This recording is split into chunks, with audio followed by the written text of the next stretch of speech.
have your date on your paper. Give me a thumbs up if you're ready to move on. Who still does not have a paper? Who is me? Me. There we are. You also don't. Yeah, you also don't have a pencil.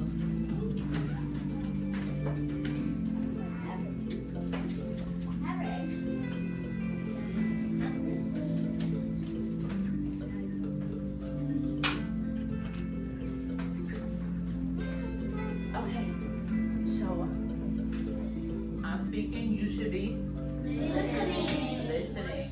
Okay. So welcome to our safari. So some things on a safari. What might you see on a safari? What is that? You might see a yellow boa, okay.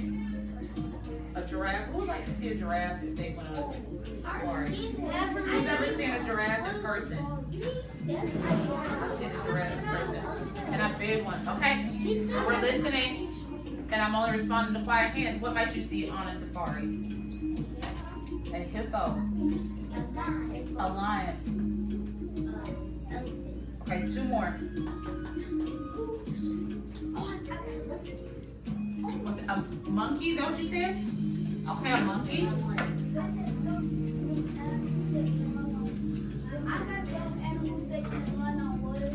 Animals that can run on water. I've never personally seen animals that can run. I've never seen an animal that can run on water, but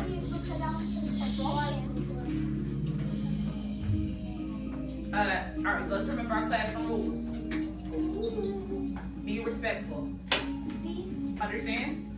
Okay, if I'm speaking, you should be listening. Okay, so our animal parade math adventure. We're exploring place value, comparison, and subtraction. So first of all, what is place value? Somebody with a quiet hand. What's place value? Cadero. Okay, like the thousands and the hundreds. Can somebody add on to that? Madison, Shaylin.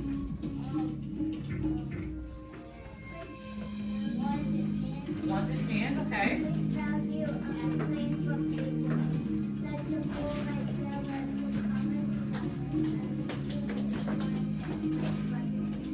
Pretty much. Place value is just the position that a digit is in. So the position of the 4 up here, what position is that digit in? I tricked you. There's a 1 in a million, and there's 1 in the 1,000. Okay, so comparison. What do we use to compare numbers? How do we compare numbers? What symbols do we use? What's one of the symbols we use to compare numbers? So the equal sign. What's another symbol we use to compare numbers, Daryl? The plus sign, kind of. What's another symbol we use to compare numbers? Minus. Almost. Greater and less than. So if we're comparing two things, we're seeing what? How they are alike, and then we're seeing how they are different. So when we compare, let's say, outfits with our friend, and we might have on the same shirt. Yes. We're comparing, okay. Yes. I see we have on the same shirt, but we also have on different pants. So comparing is just seeing how things are alike and how they're different. Different hairstyle. Okay, subtraction. So we know about subtraction. We've been doing subtraction since what? Pre-K. Pre-K, kindergarten. Okay. Okay. Alright, so let's move on, y'all. So welcome to the Zoo Animal Parade. Each of you have been chosen as the official parade organizer for the Great Zoo Animal Parade to help us solve some mystery math challenges to get us ready for today's parade. Okay, so you have been tasked with a job, meaning you are in charge. So let's move our essential questions for today. So somebody read this first essential question for me. Kadera, read that first one for me.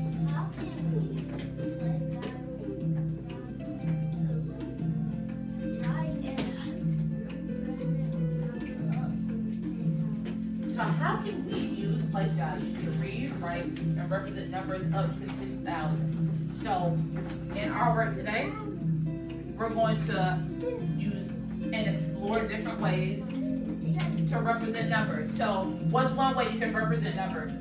Represent a number, I'm sorry.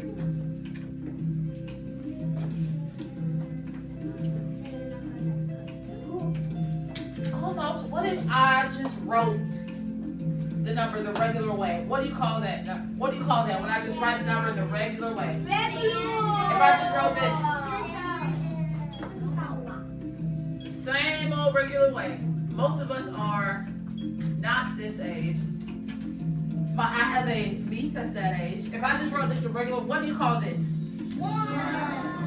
Standard form. When it's written this way, it's called standard form. But if I wanted to stretch out this number and make it, It's so light now. 320. Expand the bar. The light. what is this called, y'all? Expanded form. So we're just exploring the different ways we can represent or show a number. You may open the door. Okay, our next essential question. Can somebody read that next essential question for me, please? Colby. What strategies can be used to compare numbers and determine which is greater or smaller? So what strategies can we use to explore numbers, compare which are greater or smaller? So we're going to be comparing numbers, like we said earlier. Can somebody read that last essential question for me, please? Madison. What strategies can be used The last one, baby.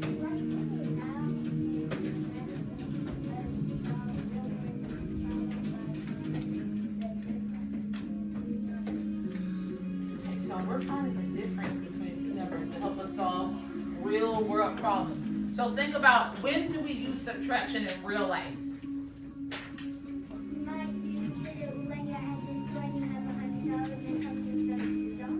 Yeah, you have to figure out, okay, if I have something that's $100 and let's say that new game for my Nintendo Switch is $32. I have to figure out, okay, how much money am I going to have left over after I spend my $32? So good example.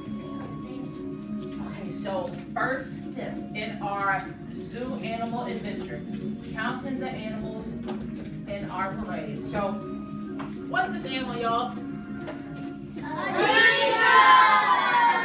in our parade. I got a giraffe. Okay, this is not an animal, but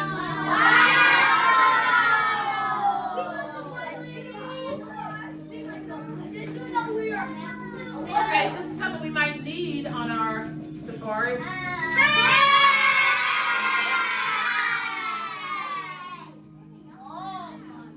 knows?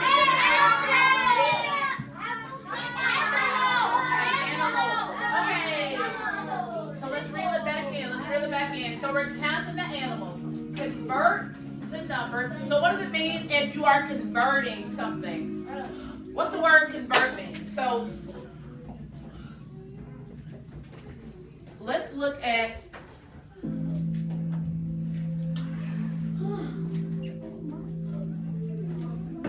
context. Excuse me. I'm trying to pause it. So convert. Convert the number from expanded form to standard form. Yes, ma'am. Back to your seat. So what do you think the word convert means, Harper? If you're converting something from expanded form to standard form, what do you think it means?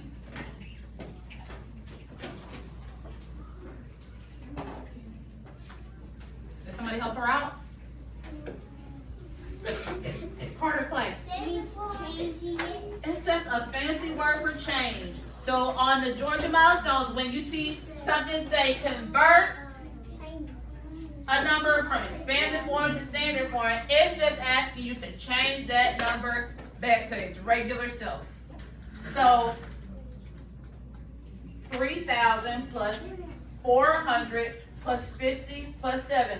On your paper, look where it says step 1. You're going to write your answer where it says in standard form, the total number of animals is blank.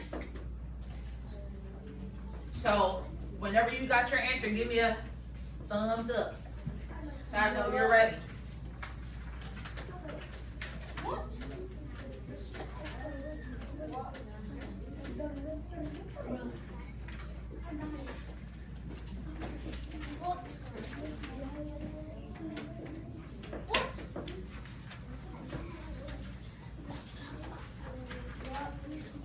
Okay, a few more seconds.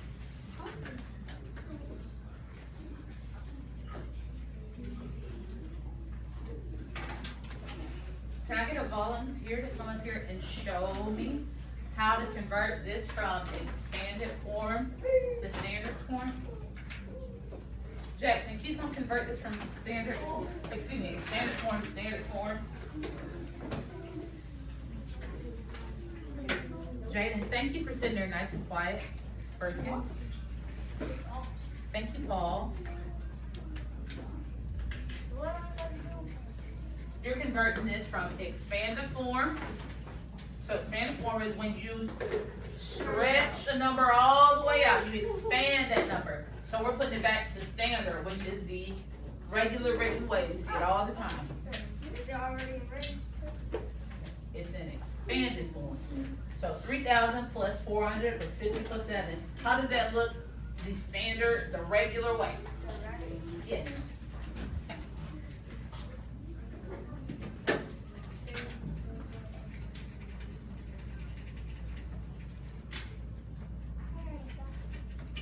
And so 3,457. Ms. Mose, Yes, ma'am. how do you say Shaylin Webb is checking out. Okay, thank you. Thank you. Okay, so check your answer. Raise your hand if you got the same answer as Jackson. Okay, good work. Okay, thank you. And so let's move on. So step 2, you are comparing the animal teams. And there are 3 teams of animals that are getting ready for the parade. So team A has, what's that number? Somebody with a quiet hand, read that number for me. The first number, Carter.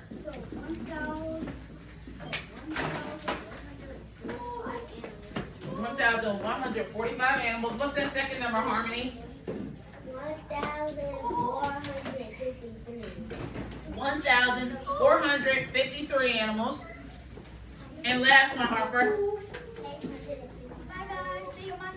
859. See you later. Okay. So for steps 2 through 4, you will be working with a partner of your choice. I did not say let's start talking or let's start moving yet. I did not say let's start talking or let's start moving yet.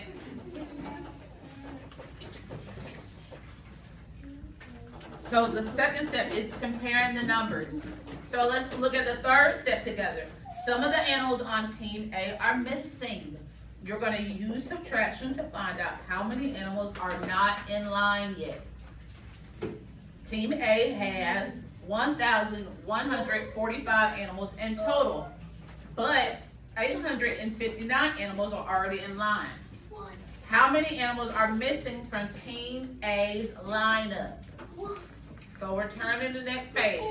It says to write a subtraction equation to solve. Meaning, on the Georgia Milestones, it might not say write a subtraction problem. You're likely going to see the word equation, which is just a fancy way to say problem.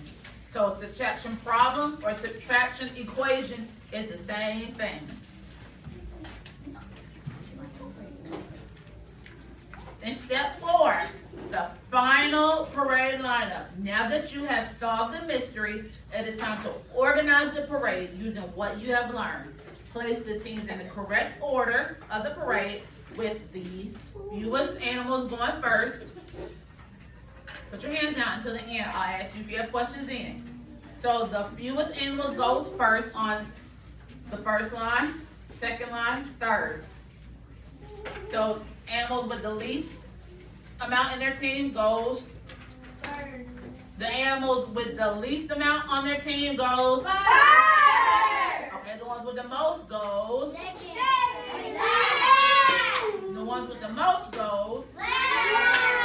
Last. Okay, and then there is a bonus challenge. So you are designing your own zoo map. You are designing your own zoo math problem. Think of a different riddle or challenge about the animals in the parade. So what are some problems you might run into in an animal parade? Lion. What? Somebody said a lion. What if the lion eats one of the antelopes? So you got a problem there. So how would you turn that into a subtraction or an addition problem?